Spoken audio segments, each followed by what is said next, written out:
I want to invite you to step back into time with me, all the way back to last Sunday.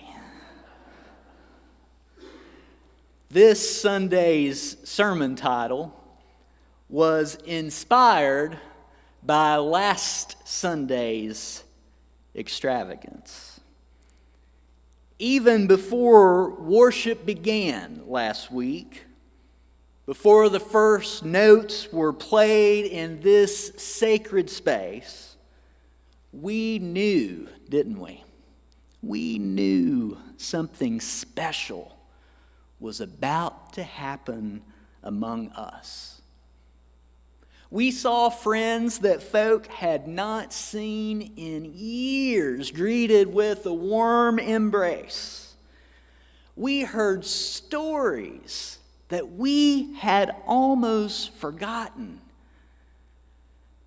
I said a prayer after hearing stories of Louis being caught on fire and having his hand hurt during a production. Pat, I gave a prayer of gratitude that Louis was here to celebrate with us after all those incidences down through the years.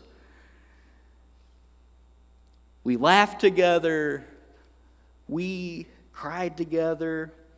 We gathered together right here around God's table. And oh, we sang, didn't we? We sang the songs of old. For a few moments in this sacred space last week, we entered into a time of rest that nourished our souls.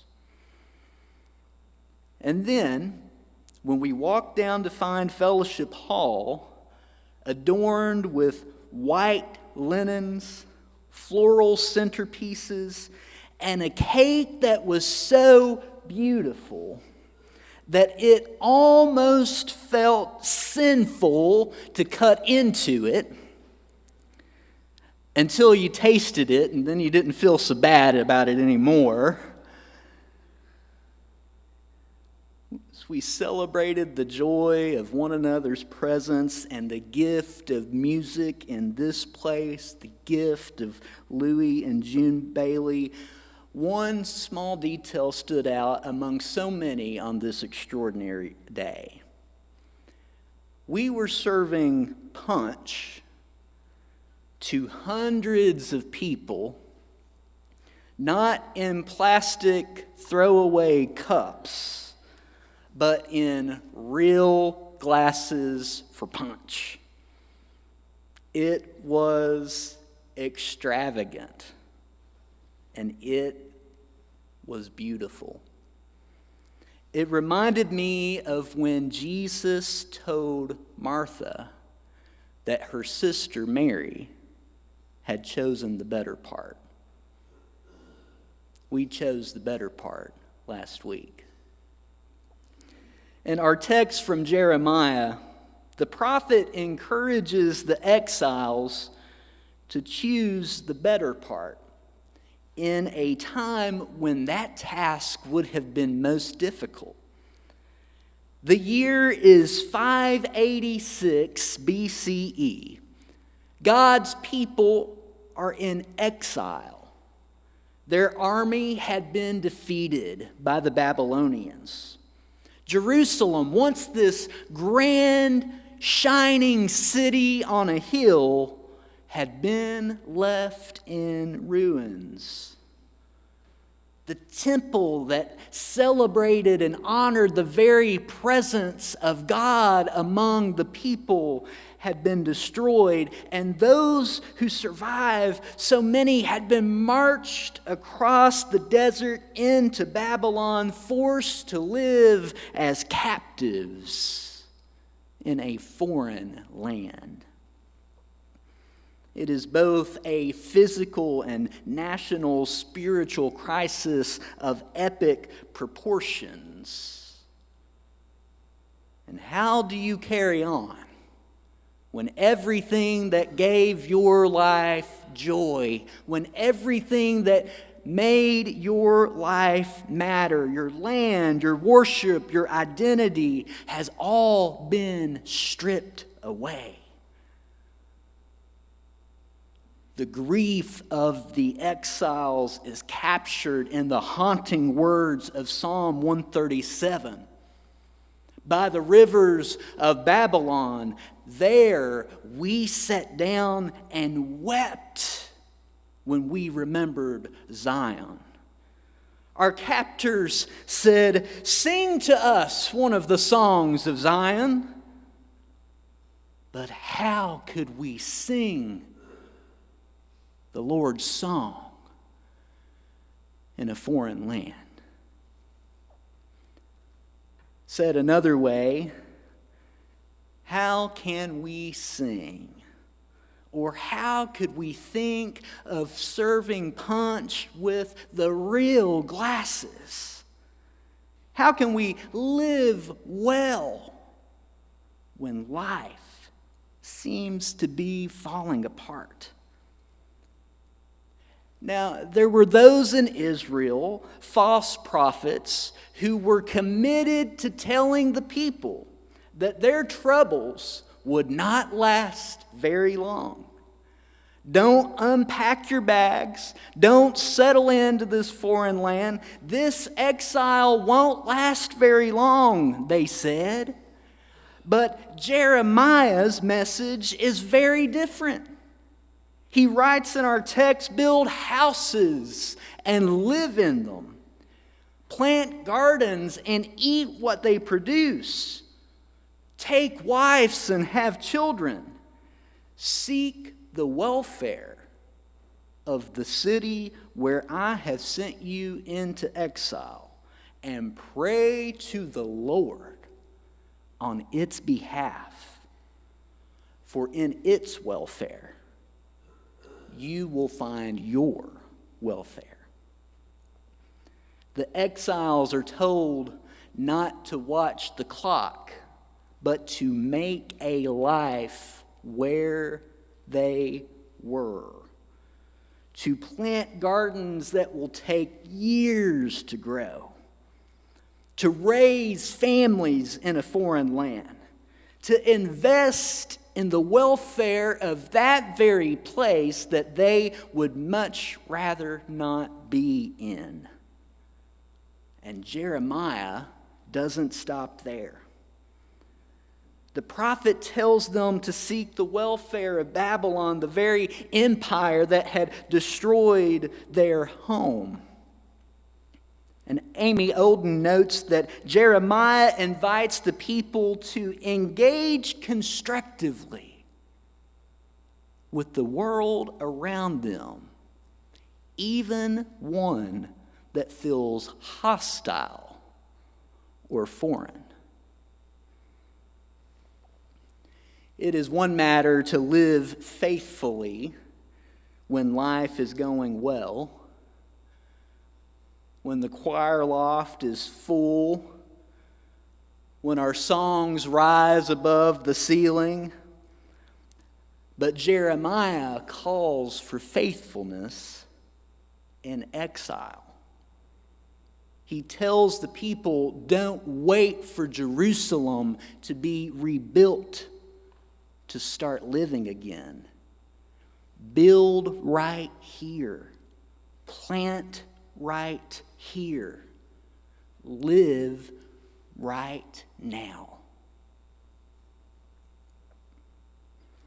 During the pandemic, we all had to find our own ways of doing that, didn't we?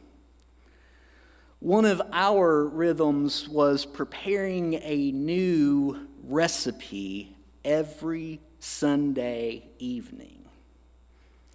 I remember one Sunday afternoon in particular when we decided to prepare Ina Garden, or in our house, St. Ina's, beef bourguignon.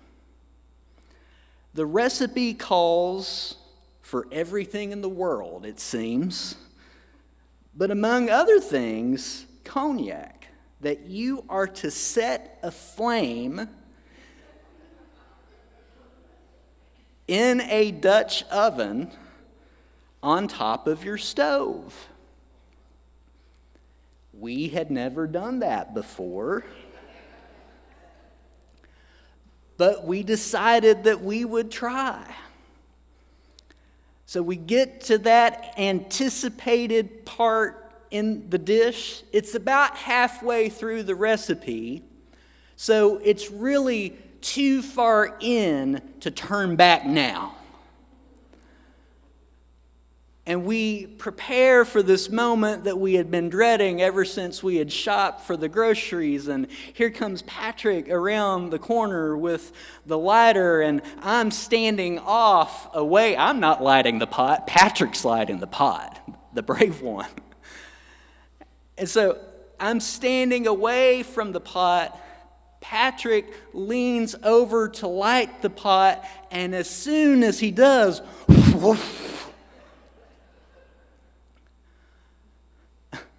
a ball of blue smoke erupted in our kitchen and scared the daylights out of both of us.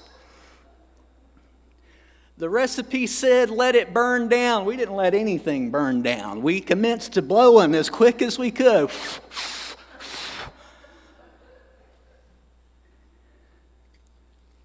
Nothing caught on fire. But on that Sunday evening, smack dab in the middle of COVID lockdown, we decided to try something new, something we had never tried before. And when we finally dined that evening, we pulled out our wedding china.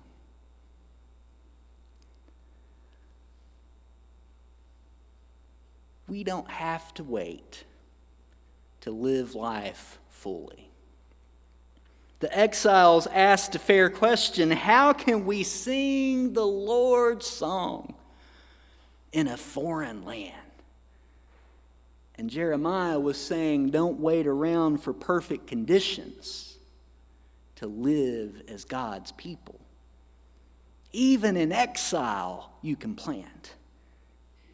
Even in grief, you can sing, because the songs remind us of who and whose we are, because life is far too short and much too precious to wait to start living. My friends, we practiced that last week, didn't we? And as the people of God, we do not have to wait until the next glad reunion at Crescent Hill to live faithfully. We can pack Christmas boxes for children. We can stock our little free pantry. We can advocate. We can uplift.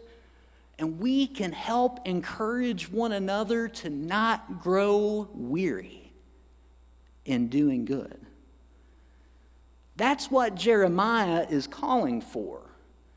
The exiles could not yet rebuild Jerusalem, but they could build homes in Babylon. They could not yet return to the temple to worship, but they could plant gardens even in strange soil. They could sing songs that told of a God who was present and working even in exile. And in this time when, friends, it may feel like we are living in times of exile, even in a land we know well, perhaps now, more than ever, we need to learn to sing of the old story in this familiar place. How do we sing the Lord's song in the here and now? How can we sing the Lord's song when American troops are being sent to occupy American cities? How can we sing the Lord's song when deportations are happening every day, when we are the ones exiling folks? How can we sing the Lord's song when it feels like we're in a foreign place instead of the land where we were raised? Oh, friends, we are not the first people to ask that question.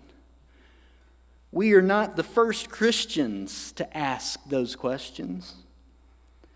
James Cone, in his book, The Spirituals and the Blues, wrote that black spirituals were songs of survival and faith, born of the crucible of suffering.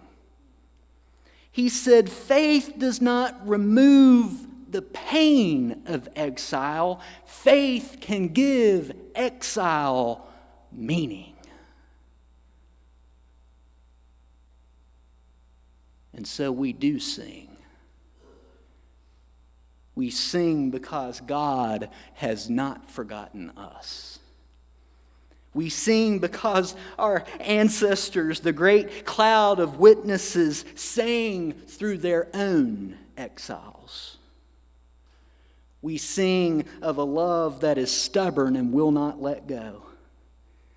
We sing because despair is not the final verse in our song. We sing because Christ still sets the table and invites us to the feast. So, friends, may our songs of faith rise from the cracks of our broken places. May our songs rise higher than the cynicism of this world. May our songs welcome the stranger and comfort the weary. And may our songs teach us to see holiness in ordinary days and hope in unlikely places. May our song proclaim that even here, even now in this place that may feel like exile, God is faithful. As the old spiritual says, we sing because we are happy. We sing because we are free. For the eyes of the divine is on the sparrow and is tenderly watching over each of us. Beloved, may we not wait for the perfect moment to raise our voices in song. May we not wait until company comes to pull out the good china. Let us set the table. Let us pour the punch. Let us lift our voices and live, because the promises of God are for us, yes, even now.